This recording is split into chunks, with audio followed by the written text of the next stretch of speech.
The objective of this video is to help you find multiple forces using torque in a static equilibrium equation. A crossing guard holds a stop sign at arm's length as shown in the diagram on the next slide. Her arm is horizontal and we assume that the deltoid muscle is the only muscle supporting her arm. The weight of her upper arm is 18 newtons and the weight of the lower arm is 11 newtons. The weight of her hand is 4 newtons and the weight of the sign is 8.9 newtons. The location where each of these forces act on the arm is indicated in the figure on the next slide. A force of magnitude Fd is exerted on the humerus by the deltoid, and the shoulder joint exerts a force on the humerus with horizontal and vertical components given by Fx and Fy respectively. So, is the magnitude of Fd greater than, less than, or equal to the magnitude of Fx? Also find Fd, Fx, and Fy.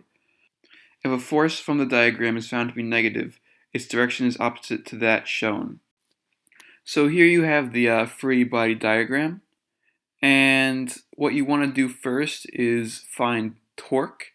So let's set up that equation, and you have sum of the torques equals 0.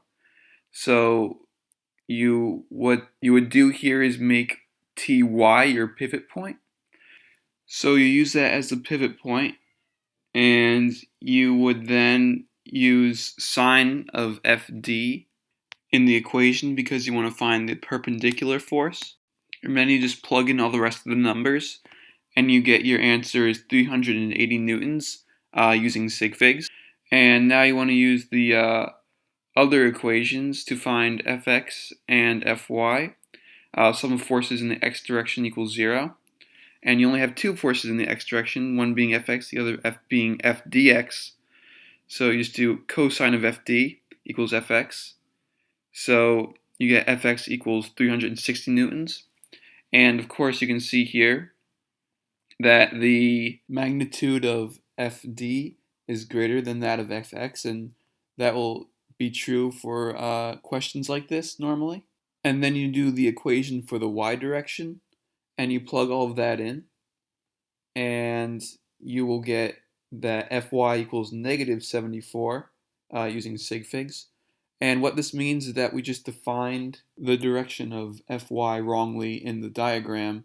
So that's just stating that Fy is acting downward instead of upward. So thank you for watching.